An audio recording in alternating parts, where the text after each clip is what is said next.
Alors que TF1 diffusera la saison 8 de son jeu Ninja Warrior durant tout l'été 2023, Télé Loisirs vous livre toutes les informations à savoir sur cette édition riche en nouveautés et en rebondissements. Quelques mois après la victoire de Charles Poujade, dans la saison 7 de Ninja Warrior, TF1 enchaîne avec la saison 8 du redoutable parcours d'obstacles de Denis Brognard, Iris Mittenard et Christophe Beaugrand. Intitulée Face aux légendes, cette nouvelle édition verra sa mécanique légèrement évoluer pour surprendre les téléspectateurs.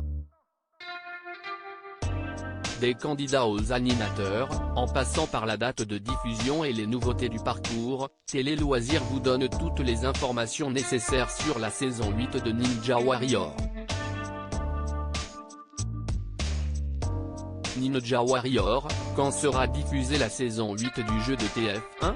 La saison 8 de Ninja Warrior comptera 6 numéros qui seront diffusés à partir du vendredi 7 juillet, dès 21h10 sur TF1.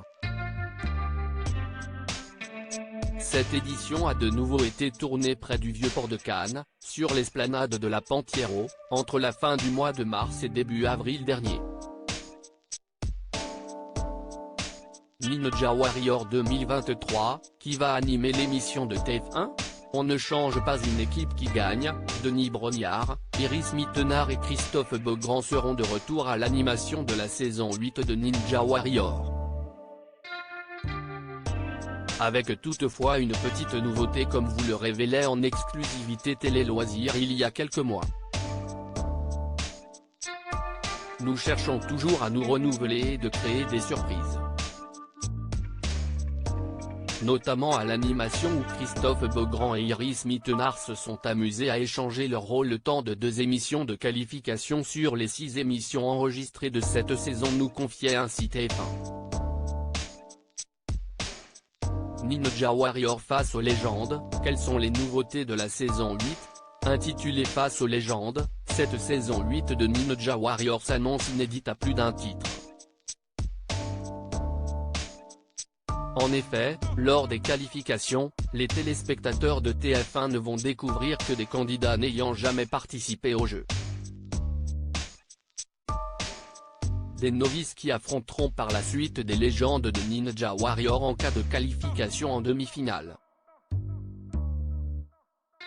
Parmi les nouveaux obstacles, citons les portes de Poséidon, à savoir le premier obstacle subaquatique de la compétition. Les candidats immergés vont devoir soulever 3 lourdes parois de verre afin d'atteindre leur Graal, indique la production. Le mur, 4,50 mètres, et le méga mur, 5,50 mètres, seront évidemment de retour. Ninja Warrior 2023, qui sont les candidats en compétition ?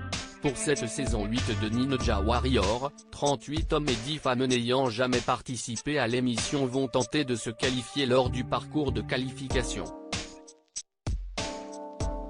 Les lauréats qui accéderont à la demi-finale affronteront alors des légendes de Ninja Warrior. Parmi eux, on pourrait retrouver Charles Poujade, champion en titre.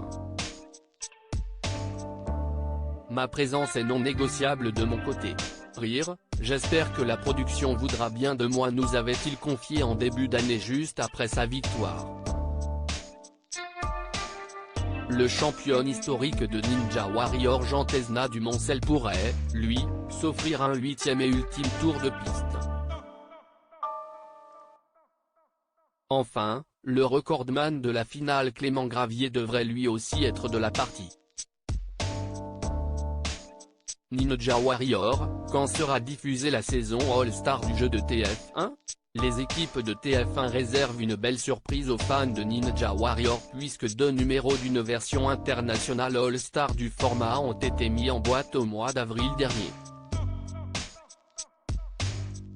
Un choc des nations regroupant des champions français et étrangers, qui sera diffusé à une date ultérieure mais pour l'heure inconnue. Il faut noter que la rentrée télé de Télé sera principalement consacrée à la Coupe du monde de rugby, dès le mois de septembre. Hormis dans la case du mardi, il y aura très peu, voire pas du tout, d'émissions de divertissement à l'antenne, les rencontres sportives occupant presque tous les créneaux du vendredi et du samedi. Ninja Warrior, qui avait remporté la saison 7 en 2022. Du haut de ses 27 ans, CIST Charles Poujade qui avait remporté la saison 7 de Ninja Warrior en février dernier sur TF1. CIST une consécration. Surtout que Jen ait fait voir des vertes et des pas mûres à tout mon entourage. Notamment à ma chérie, avec mes entraînements et un rythme de vie incroyable depuis 4 ans. Mais avec de la détermination et du travail, on peut toujours aller au bout, nous avait-il confié. Le jeune athlète n'avait toutefois pas remporté les 100 000 € puisqu'il n'avait pas battu le temps record de la Tour des Héros fixé par Clément Gravier en saison 6, 25 secondes et 16 centièmes.